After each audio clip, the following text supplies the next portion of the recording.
Have you ever wondered why there's so much debt? Or why the experts and authorities seem completely unable to solve the current debt crisis? Well, the reason they can't solve it is because they're trying to fix and repair the existing banking system. But the existing banking system is completely flawed.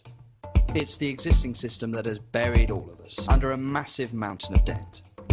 In the next 3 minutes, I'll show you how the design of the banking system guarantees that the vast majority of people end up in debt, and why allowing the banks to go back to business as usual would be the worst thing for the economy and for society as a whole.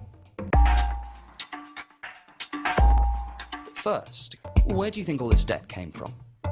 Many people would assume that a bank needs to get money from a saver before it can make a loan to a borrower. After all, isn't that what banks do?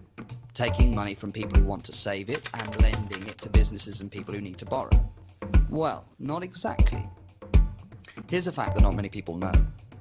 A bank doesn't actually need to have any real money before it can make a loan to someone. When you take out a mortgage from the bank doesn't take that money from somebody's grandma's life savings. No, instead, they simply open up a computer and type some numbers into your account. You get a huge wad of money in your account, and you also get a huge wad of debt that you'll be repaying over the next 25 years. But the money that you borrowed was created out of nothing and just typed into your account. We know that's hard to believe, but you don't need to take our word for it. The Bank of England themselves say that when banks make loans, they create additional bank deposits for those that have borrowed the money. These bank deposits are just the numbers in your account.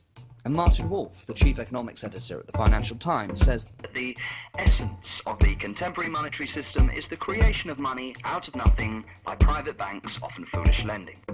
So almost all the money we use today is made in this way, out of nothing, by banks when they make loans. And the only way that we as the public can get our hands on this money is to go into debt to the banks.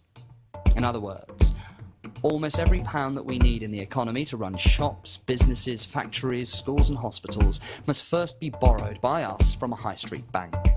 And if one person has £1 million, the rest of us must be £1 million in debt. If we try not to go into debt, then the banks would be unable to create money and the economy would grind to a halt. This is effectively a whole-scale privatisation of the power to create money. I know what you're probably thinking, but this is no conspiracy. We've been through over 500 documents from the Bank of England to make absolutely sure that this is how the system works. From this research, we've developed a simple solution to the debt crisis. It involves removing this power to create money from the banks and making sure that money, whether it's cash or electronic money, can only be created by the Bank of England.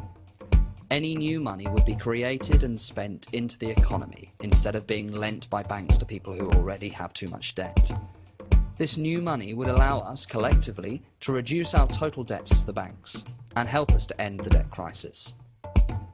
The authorities are trying to patch up a system that is fundamentally broken.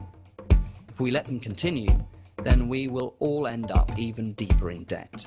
And problems like poverty, extreme inequality and economic chaos will get worse and worse. We need a solution to the crisis that doesn't involve passing the costs back onto ordinary people. And we need you to get involved.